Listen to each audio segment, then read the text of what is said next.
Good morning. As the markets open this morning, we'll be watching to see if they bounce back from yesterday's plummet. Some grain prices closed limit down Thursday after the Ag Department shocked the market with a much bigger supply of corn.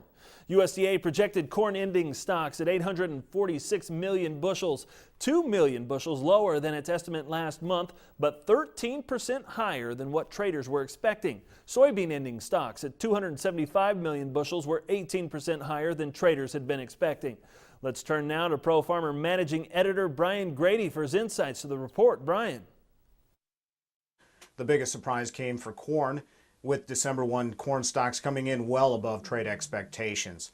Even when you factor in a slightly bigger 2011 corn crop estimate, which was a bearish surprise, you're still left with around a 200 million bushel shortfall in terms of anticipated use for the first quarter of the 2011-2012 marketing year. And that's really what hammered the market, leading to sharp to limit down losses in the corn futures following the crop reports.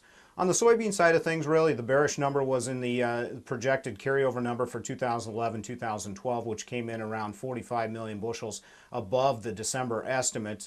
Really, a slightly bigger crop and reductions on both the crush and export projections for the marketing year is what led to that increase. I think now the biggest challenge, especially on the corn side of things when we move forward here, is for the market and market bulls to try to defend the price we have and get some traction in here. This really is a potential game changer that opens potentially sharp downside price risk for the corn market.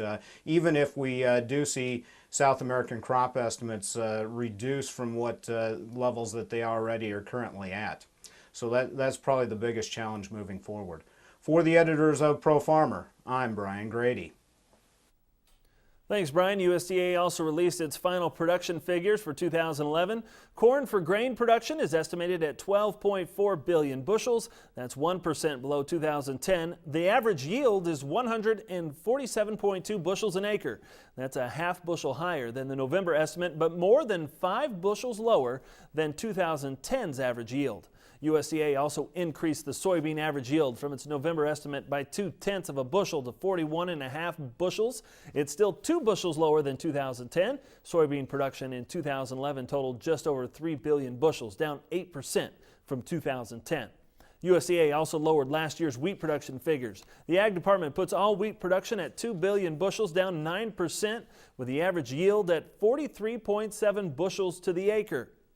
In its winter wheat seedings report, USDA pegs the crop at just under 42 million acres, up 3% from last year and 12% higher than 2010 seedings. The Ag Department says more acres were seeded this year due to higher prices and an acreage rebound in Kansas, Oklahoma, and Texas, where dry conditions had limited 2011 planted acres. The winter wheat crop condition at the end of November was rated 52% good to excellent, compared with 47% the previous year.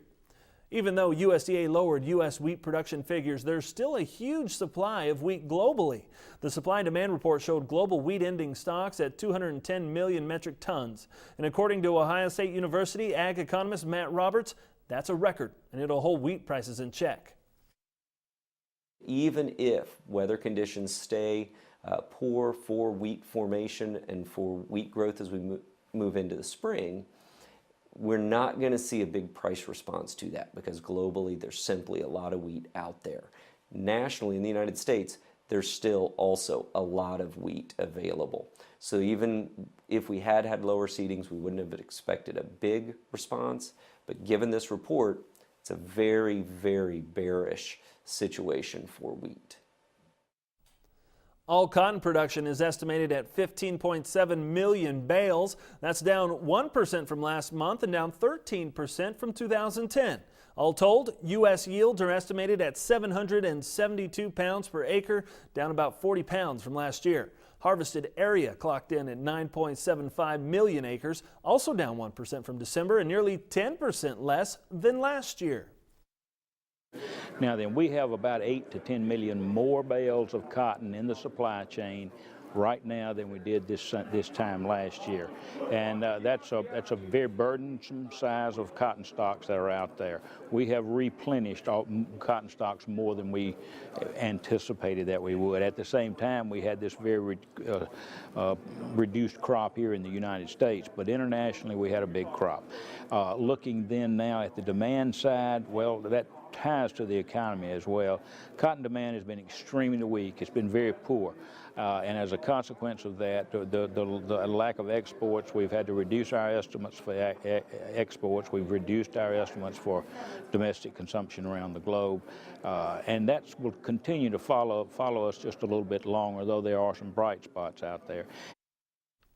Grain sorghum production in 2011 is estimated at 214 million bushels, down 13% from the November 1 forecast and 38% below 2010. Rice production in 2011 is estimated at 185 million, down 2% from the previous forecast and 24% below 2010.